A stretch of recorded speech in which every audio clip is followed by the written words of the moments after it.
Hi, this is Dr. Otto Janke for the Empire Longevity Podcast. Many times in Empire Longevity, we'll talk to you about the exercises you should be doing or the foods you should be eating, the rest you should be getting, the sleep, the mental emotional focuses, mental emotional rest, mental emotional focus, and the different aspects that go along with those. And we can do 10 hours on each one of those, no problem whatsoever. And you've probably heard many of those many times. In Empire Longevity, we talk about the 5 aspects of motion alone, which is the cardio, the power, the flexibility, balance, and posture that go along with you being around for your next best decades. We talk about what you eat, and I'm a big fan of being a plant-forward person. I defer to plants all the time. I decrease my animal intake, but that's me. And why do we also do that? When you start looking at around the world, the people who live the longest are plant-based. The Mediterranean, there's even a new style called Atlantic, Mediterranean style of eating. And you've heard about that many times. Let's change things up on you just a little bit today. Just a little bit today. Let's talk about the toxicities that are in you, that are around you. What is amazing is this stuff is just freaking everywhere. It is bizarre how much products are toxic that we come in contact with every day. And the companies who make these products have strategically altered the words they use to, quite frankly, trick you.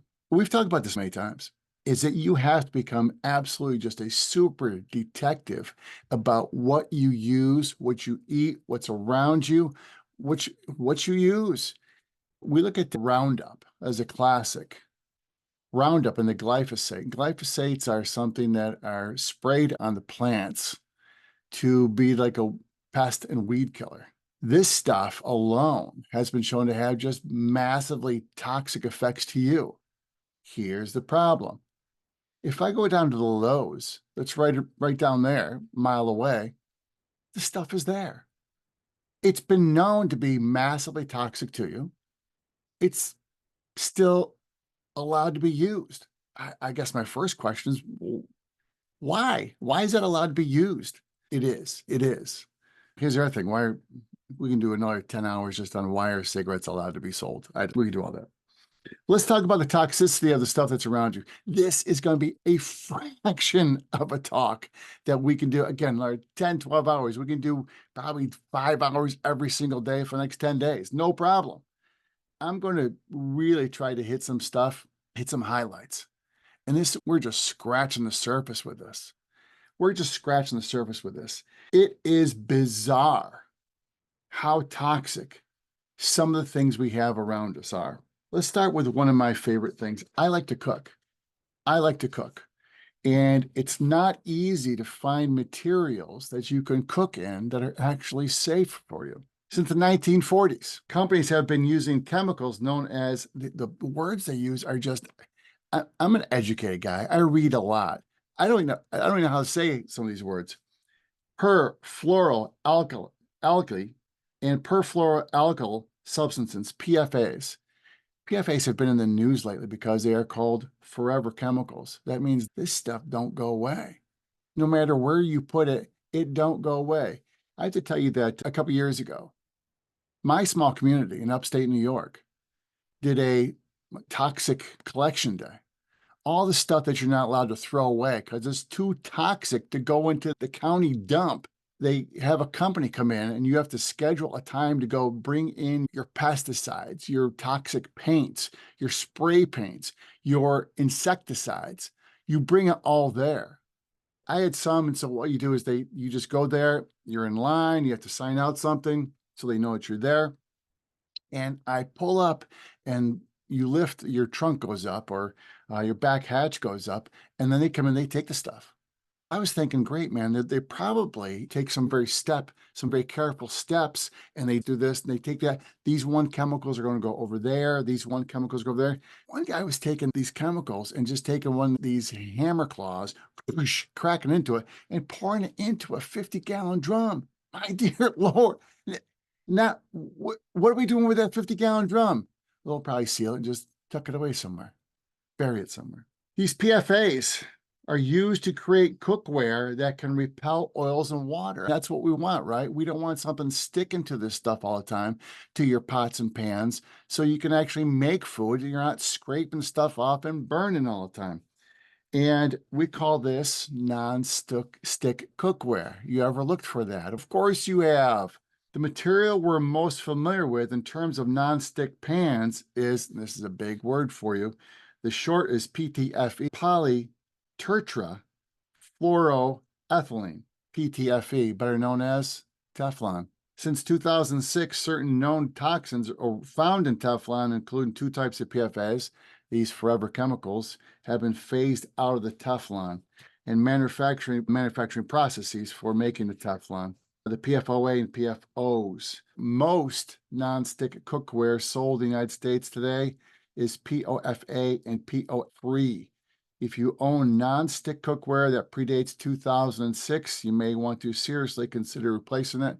That's their way of saying get rid of it. In addition to concerns around these chemicals creeping into your scrambled eggs or your sandwiches that you're going to be making, cranking up the temperature on your stove can cause older cookware to release toxic gases into the air, including the PFAs. What's even more concerning, these forever chemicals, because they do not break down easily for decades, potentially thousands of years.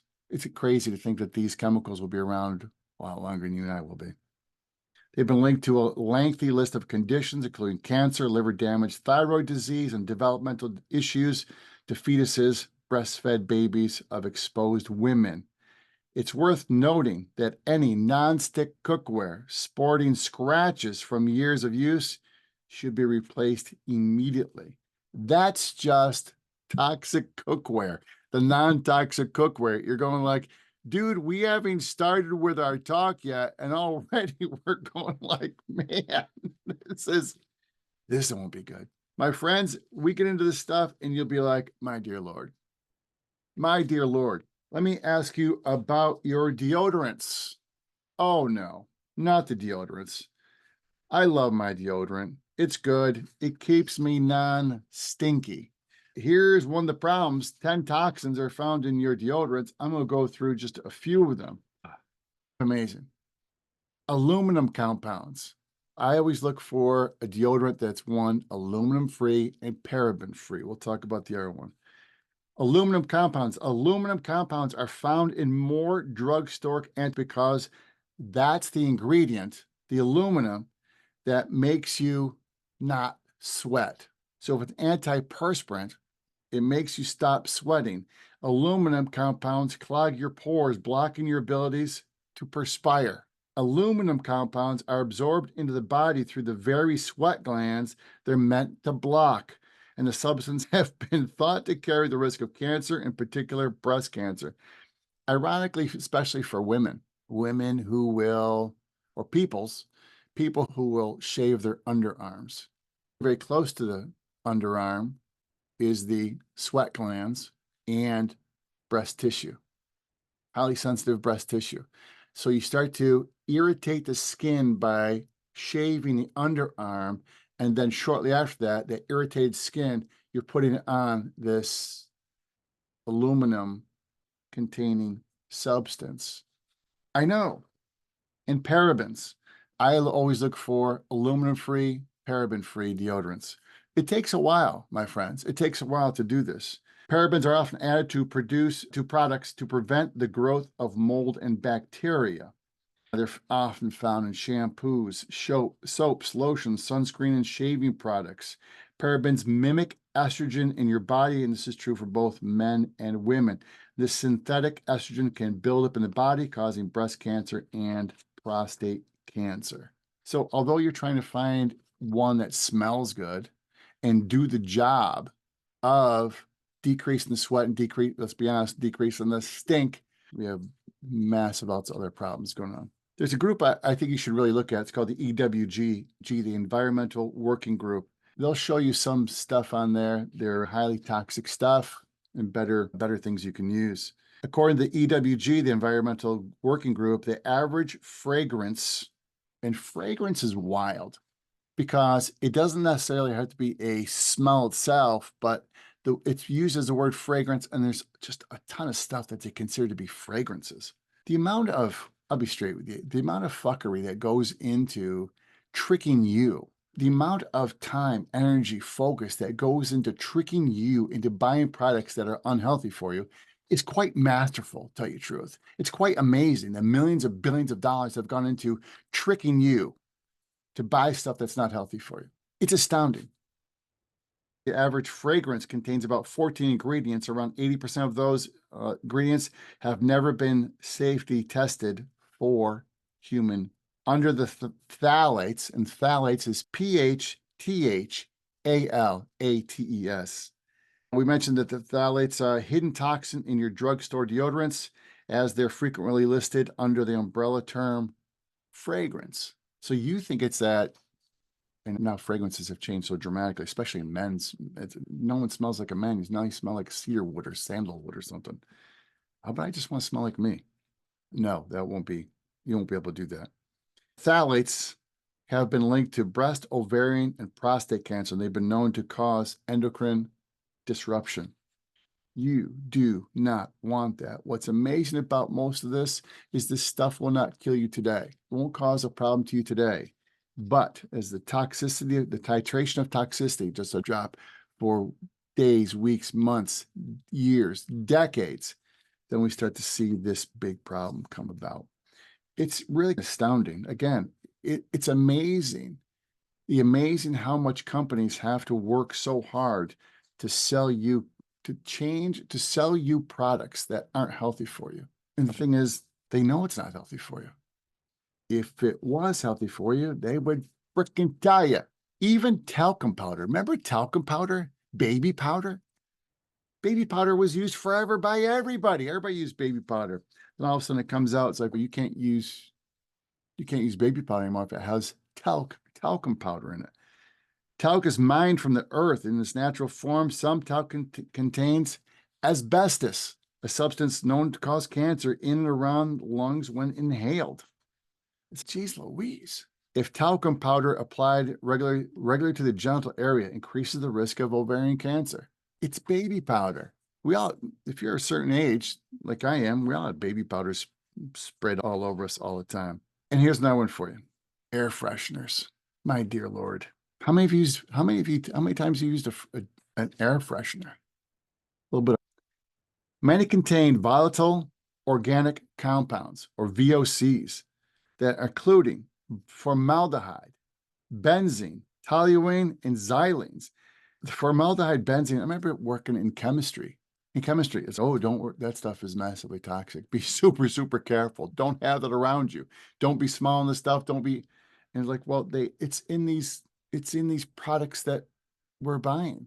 So the formaldehyde, benzene, toluene, and xylenes, which have been linked to several different types of cancer, migraine headaches, asthma attacks, breathing difficulties, and neurological problems. This stuff all messes with your nervous system, messes with your nervous system. Some also contain hormone disruptors like phthalates, which have toxic effects. So you start looking at the compounding effects of this stuff, that it's not only this part, but this part and that. I've often found, how many of you have cleaned your ovens with an oven cleaner? That stuff, holy crap. So you spray it in there and then you crank up the oven to 400 or 500 degrees and let it sit there, bake for 4 or 5 hours, and you're a couple hours, I don't know. But then you come back and like, oh man, it's so clean. And your house smells like an atomic bomb has gone off in it. Oven cleaners typically contain lye, which consists of either sodium hydroxide or potassium hydroxide. Is extremely corrosive and can burn skin and eyes. There are also non-toxic oven cleaners made without lye. They may be safer alternatives. Hand sanitizers. How many of us lived on hand sanitizer for a couple of years? The EPA lists safer household products on its Safer Choice website. Amazing. Many of the products come in bright colors, contain eye-catching glitter, or smell enticing to children. Post-pandemic hand sanitizer found in virtually every home, business, church and school, but most can contain hefty amounts of alcohol, at least 60% in most cases, and that's far more alcohol than found in high-octane liquors like Wild Turkey.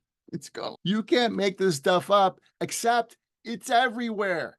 This stuff's everywhere. I'm going to the grocery store in a little bit. I'll find all this stuff here in the cleaner sections. Antibacterial cleaners typically contain water, fragrance, a soapy surfactant to break up dirt and pesticides. Oh, amazing. What's also astounding about this is that when you go to a quote unquote greener products, greener cleaners, is that they may not be. They might be just less toxic. So instead of being on a scale of 1 to 10, where 10 is super, super duper toxic to you, instead of being level 9, they might be level 7. Well, are they greener? Technically, yes. Are they still toxic to you? Absolutely. Absolutely. Let's recap this, because I could do it 10 hours a day, 5 hours a day for the next 10 days. No problem. That's honestly. What's amazing is you have to now become a much bigger and better detective about the toxic chemicals that you're using on yourself, that you use around your house to make it smell good, keep it clean. I will tell you that we've had greyhounds. My wife and I have had greyhounds for 20 years or so. And we used to use like those non-stained carpets, and we had to stop using those, knowing the dog probably has their nose in or around or very close to that carpet for hours a day while they sleep, that those things have chemicals in them which are just massively toxic. They make the carpet dramatically easier to clean, but by in doing that, like putting a Teflon on it, you've made it a massively toxic environment for your dogs and cats. So we had to go through and get rid of all that. It's everywhere. You have to become a much, much bigger investigator. You have to become much more knowledgeable. You don't have to spend a lifetime getting a PhD in this, but you do have to become a bigger detective for yourself. If I'm going to talk to you about eating better, moving better, thinking better, we also need to stop using chemicals around us which are toxic to us. It's just logical, isn't it? Isn't that just a smart thing to do? And it is. We are up against it in knowing that there are companies out there. There are companies out there who have spent millions of dollars into changing terms and words just to trick you into buying them. I know. Let's get busy. I'm Dr. Otto Janke. Thank you for being with me today on the Empire Longevity Podcast. How can we help you more? Let's do that. We'll see you next time.